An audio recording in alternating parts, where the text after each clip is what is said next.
जय श्री कृष्णा। प्रिय दर्शकों, भाई और बहनों, अष्टो चर्चा में आपका स्वागत है। मेरा आपको सादर नमस्कार। इस वीडियो में हम चर्चा करेंगे जो धनु लग्न के व्यक्ति अर्थात सजिटेरियस असेंडेंट हैं उनका जून माह कैसा गुजरेगा, इस पर एक संक्षिप्त पर चर्चा करेंगे। आप नए दर्शक हैं तो कैसे पता करेंगे कि आप धनु लग्न के व्यक्ति हैं, तो अपना बर्थ डिटेल्स किसी अच्छे एस्ट्रो के सॉफ्टवेयर में डालें। जो लग्न कुंडली बनकर आती है, जिसको जीवन चार्ट भी कहते हैं, उसके यदि प्रथम भाव में 9 नंबर लिखा हुआ हो तो आप धनु लग्न के व्यक्ति हुए। यह आपकी कुंडली है और प्रथम भाव में 9 नंबर है, अर्थात यह सजिटेरियस लग्न की कुंडली को इंडिकेट करता है। और इस माह में जो महत्वपूर्ण गोचरी परिवर्तन है उसको यहाँ डिस्प्ले किया हुआ है। आपके लग्नेश हुए गुरुदेव बृहस्पति जो कि षष्ठ भाव पे गोचर कर रहे हैं, तो लग्नेश का षष्ठ भाव पे गोचर करना आपको स्वास्थ्य के प्रति सावधान करता है, क्योंकि छठा भाव बीमारियों का भाव होता है। तो बृहस्पति देव के यहाँ गोचर करने से आपको अपने स्वास्थ्य का ध्यान रखना है। बृहस्पति देव यहाँ लंबे समय के लिए गोचर कर रहे हैं, तो आप अपने स्वास्थ्य का ध्यान रखिए। मेडिकेशन, योगा, एक्सरसाइज, इन सब बातों के थ्रू अपने आप को फिट रखिए। छोटी मोटी बीमारी परेशानी आ सकती है और वो आपके ध्यान देने पे दूर भी हो जाएगी। फिर बृहस्पति देव आपके लिए इम्पोर्टेंट होते हैं क्योंकि लग्नेश हैं आपके, तो यहाँ से फिर पंचम दृष्टि से 1 2 3 4 5 1 2 3 4 5 आपके कर्म भाव को देख रहे हैं, तो कर्म भाव को शुडित कर रहे हैं। फिर यहाँ से 12वें भाव को देख रहे हैं, उनकी 7वीं दृष्टि है 12वें भाव पे, जो कि उनकी डिजायर है। तो बाहर से संबंध बन रहा है। जो भी इस भाव से संबंधित कर्म में लगे हुए हैं, जैसे बाहर रह के जो कमाते हैं, हॉस्पिटल से जुड़े हुए हैं, किसी तरह की मोनेस्ट्री से जुड़े हुए हैं, किसी सेवा आश्रम में लगे हुए हैं, तो उन सबको बढ़िया फायदा मिलेगा। जो एक्सपोर्ट इंपोर्ट के धंधे में हैं उनको एक्सपेंशन करने का मौका देंगे गुरुदेव। और फिर गुरुदेव 9वीं दृष्टि से धन भाव को देख रहे हैं। गुरुदेव स्वयं धन के कारक होते हैं, तो आपके लिए धन की भी व्यवस्था करेंगे। यदि आप अपना काम धंधा अपने परिवारजनों के साथ चलाते हैं, माता पिता के साथ व्यापार करते हैं, कुटुंबजनों के साथ व्यापार करते हैं, तो आपको नए इनिशिएटिव्स लेने का मौका मिलेगा, नए प्रोजेक्ट्स सेटल करने का मौका मिलेगा, जिससे आपको अच्छे धन की प्राप्ति होगी और धन संग्रह करने में आप सफल हो पाएंगे।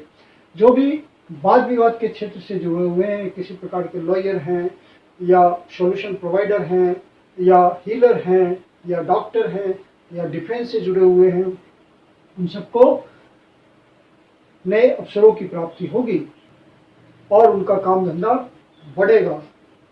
जो भी प्रोफेशनल्स हैं अब ग्रोथ करेंगे गुरुदेव के हेल्प से। शुक्रदेव छठे भाव में अपनी ही राशि में गोचर कर रहे हैं और आपकी इच्छा पूर्ति भाव के स्वामी हैं। तो जो भी कंपटीशन के क्षेत्र में लगे हुए हैं, जो छात्र प्रतियोगिता परीक्षा की तैयारी कर रहे हैं या जो नई नौकरी के लिए ट्राई कर रहे हैं, कंपटीशंस सफ़र कर रहे हैं, कंपटीशंस के थ्रू ट्राई कर रहे हैं, उन सबको सफलता मिल सकती है। लोन प्राप्ति के लिए महत्वपूर्ण समय होगा। जो आपके शत्रु होंगे वो आपके सामने परास्त होंगे। बृहस्पति देव आपको हमेशा आगे रखेंगे कंपटीशन में। फिर सूर्य देव भी यही गोचर कर रहे हैं और आपके भाग्य भाव के स्वामी होते हैं, तो छठे भाव में रह करके आपके प्रोफेशनल जिस भी क्षेत्र में है वो आपके भाग्य की वृद्धि कर रहे हैं, आपके लिए भाग्य की व्यवस्था कर रहे हैं। आपके जो प्रोफेशन में लंबी जर्नी इन्वॉल्व हो सकती है, हायर एजुकेशन इन्वॉल्व हो सकता है, कोई बुजुर्ग का सहयोग मिल सकता है, अपने सीनियर्स का आपको फायदा मिल सकता है, अपने पिता का सहयोग मिल सकता है, सरकारी अधिकारियों से सहयोग मिल सकता है, तो आपको भाग्य का साथ मिलेगा। भाग्य का साथ मिलने का मतलब हुआ कि आपके काम सुचारू रूप से होंगे। फिर बुध देव जो कि आपके 7वें भाव के स्वामी हैं, छठे भाव पे गोचर कर रहे हैं, तो 7वां भाव आपके लाइफ पार्टनर का होता है, आपके व्यापार में पार्टनर्स का होता है। यदि आप बिजनेसमैन हैं तो लाइफ पार्टनर के प्रति स्वास्थ्य में कोई कमी हो सकती है या किसी तरह का वाद विवाद हो सकता है, मामला कोर्ट कचहरी तक पहुंच सकता है। बिजनेस जो पार्टनरशिप में कर रहे हैं तो पार्टनरशिप के प्रति भी बहुत ध्यान रखना है आपको, किसी तरह का डिफरेंसेस ना हो, नहीं तो वहाँ भी किसी तरह के वाद विवाद की संभावना हो सकती है। फिर सूर्यदेव 15 तारीख से यहाँ से निकल करके मिथुन राशि में जाएंगे और बुध देव भी 14 तारीख को सप्तम भाव पे आएंगे। तो सूर्यदेव का मिथुन राशि में गोचर करना, बुध देव का मिथुन राशि में अपनी राशि में गोचर करना, तो सूर्यदेव मिथुन राशि में गोचर करेंगे जब बुध देव के साथ, तो आप अपनी वाणी का ध्यान रखिएगा पब्लिक स्फेयर में कि आपसे वाणी में कोई दिक्कत ना हो, क्योंकि वाणी पे किसी तरह का एग्रेशन हो सकता है, गलत बात मुंह से निकल सकती है जिसका इम्पैक्ट निगेटिव होगा। सूर्यदेव का मिथुन राशि पे गोचर करना, वो भी बुध के साथ, इस तरह के प्रभाव लाएगा आप में, गलत बातें मुंह से निकालेगा, हार्श शब्द निकलेंगे आपके मुंह से, वहाँ पे आपको ध्यान रखना है, वाणी पे नियंत्रण रखना है। कम्युनिकेशन की प्रॉब्लम होती है इस स्थिति में, तो वहाँ पे आपको बहुत सोच समझ के चलना है। सरकारी अधिकारियों से भी तालमेल बना के चलना है, वहाँ भी संवाद को सौहार्दपूर्ण रखना है, अनावश्यक रूप से नहीं उलझना है किसी वाद विवाद में। सूर्यदेव सप्तम भाव पे जब गोचर करेंगे तो आपको लाइफ पार्टनर का साथ मिल सकता है, काम धंधे में उनका किसी प्रकार से सहयोग मिल सकता है संवाद के रूप में, या किसी प्रकार से आपको मोरल सपोर्ट में उनका कंट्रीब्यूशन हो सकता है, सहयोग मिल सकता है। मंगल देव पंचम भाव पे गोचर कर रहे हैं और अपनी राशि में गोचर कर रहे हैं, और ये न्यू बिगनिंग वाली राशि है, 1 नंबर की राशि, तो संतान प्राप्ति के लिए ये अच्छा समय है। यदि आपके फेवरेबल कोई महादशांत दशा प्रचंड दशा मंगल देव की चल रही होगी तो आपको संतान की प्राप्ति हो सकती है, पुत्र की प्राप्ति हो सकती है। और यहाँ गोचर करते हुए मंगल देव 7वीं दृष्टि से आपके लाभ भाव को देख रहे हैं, इच्छा पूर्ति के भाव को देख रहे हैं, तो आपकी इच्छा पूर्ति हो सकती है।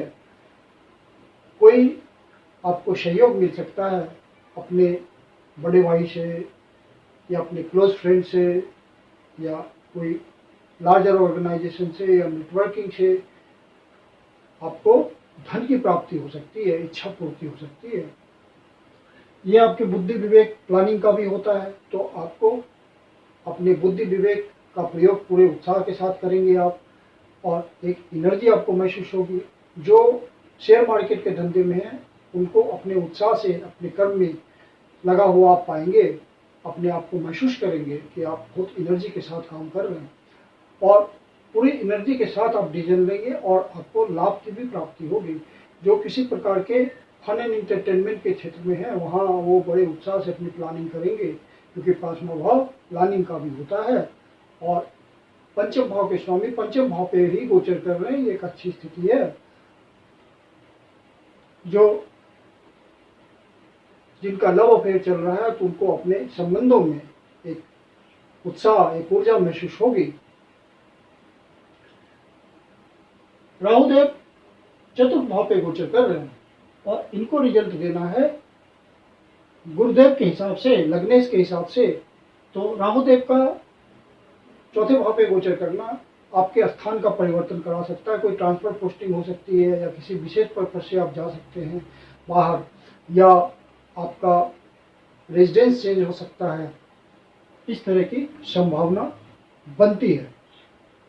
और चूंकि राहुदेव चतुर्थ भाव पे शुभ भाव पे गोचर कर रहे हैं तो माता के स्वास्थ्य में कोई कमी हो सकती है, और घर का माहौल में किसी तरह की कलह की संभावना हो सकती है, क्योंकि 6वां भाव में इसके डिस्पोजिटर गुरुदेव अर्थात आपके लग्नेश बैठे हुए हैं वाद विवाद के घर में, तो घर के माहौल में कुछ क्लेश हो सकता है। तो इस बात का ध्यान रखिएगा, ये गोचरीय परिस्थितियां होती है, यदि हम उसी हिसाब से एक्ट करते हैं, सावधान रहते हैं, तो हमें परिस्थितियों का पता नहीं चलता, सुखपूर्वक समय कट जाता है। बुध देव आपके कर्म भाव के स्वामी हैं और आपके लाइफ पार्टनर के भाव के स्वामी हैं, पद प्राप्ति के भाव के स्वामी हैं, पब्लिक स्फेयर के स्वामी हैं। तो जब बुध देव यहाँ से निकल करके 14 जून से यहाँ गोचर करेंगे सप्तम भाव पे, तो पद प्राप्ति की भी संभावना है आपको कर्म के क्षेत्र में।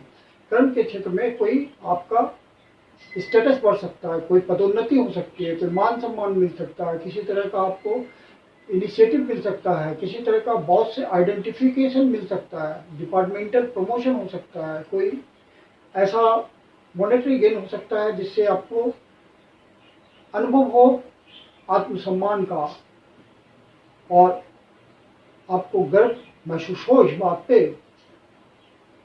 केतुदेव आपके दसम भाव पे गोचर कर रहे हैं, तो केतुदेव जब तक दसम भाव पे गोचर कर रहे हैं आपको अपने काम धंधे में पूरा मन लगाए रखना है, मन से उचाट नहीं होने देना अपने काम धंधे के प्रति, क्योंकि केतुदेव जहाँ गोचर करते हैं वहाँ सिग्निफिकेशंस के में कमी लाते हैं, तो आपको पूरे उत्साह के साथ अपने कर्म में लगे रहना है। शनिदेव तीसरे भाव पे गोचर कर रहे हैं, अपनी राशि में गोचर कर रहे हैं, तो शनिदेव का तीसरे भाव पे गोचर करना आपके लिए अच्छा है। उत्साह में आपका इजाफा होगा, रिस्क टेकिंग एबिलिटी बढ़ेगी और आपको पूरे उत्साह के साथ, पूरी हिम्मत के साथ आप अपने काम धंधे में लगे रहेंगे।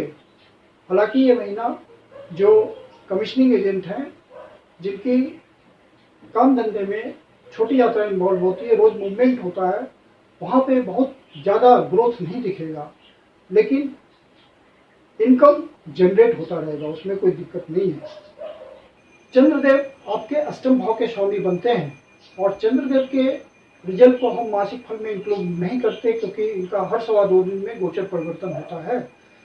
तो चंद्रदेव आपकी कुंडली में अच्छी स्थिति में हैं, तो भी अष्टमेश हैं, तो थोड़ा बहुत आपको बाधाएं देंगे।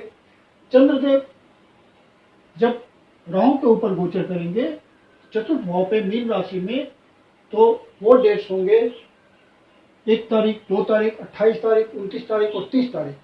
तो इन दिनों कोई मानसिक उलझन हो सकती है, परेशानी हो सकती है, डिसीजन लेने में दिक्कत हो सकती है, कंफ्यूजन की स्थिति बनी रह सकती है, तो वहाँ पे आपको बेहतर होगा कि डिसीजन अवॉइड कर दीजिए इन दिनों के लिए। यदि लेना ही पड़े तो बहुत मानसिक रूप से मजबूत होकर के डिसीजन लें।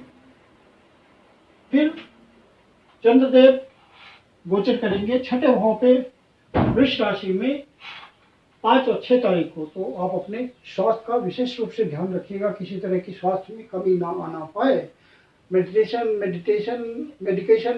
योगा, एक्सरसाइज, इन सब बातों के थ्रू अपने आप को फिट रखें। यदि आप सीनियर सिटीजन हैं तो विशेष रूप से ध्यान रखें, किसी तरह का वाद विवाद उत्पन्न ना हो, अनावश्यक रूप से अब वाद विवाद में ना पड़े। और अष्टम भाव पे चंद्रदेव गोचर करेंगे कर्क राशि में, अपनी राशि में 9 तारीख, 10 तारीख और 11 तारीख को। तो इन दिनों बहुत ज़्यादा नेगेटिव आपको कोई न्यूज़ मिल सकता है, मन बहुत परेशान हो सकता है। तो यदि ऐसा महसूस हो तो भगवान शिव की शरण में जाएं, उनकी उपासना करें या विष्णु सहस्त्रनाम का सहारा लें, आपको राहत मिल जाएगी। और फिर चंद्रदेव जो 12वें भाव पे गोचर करेंगे वृश्चिक राशि में 19 तारीख और 20 तारीख को, तो आपका खर्चा बढ़ा हुआ हो सकता है। आप अपने खर्चे पे नियंत्रण रखिएगा। कोई यात्रा का योग बन सकता है, सुदूर प्रदेशों की या बाहर की, और आपका बजट संतुलित हो सकता है, इस बात का ध्यान रखिएगा।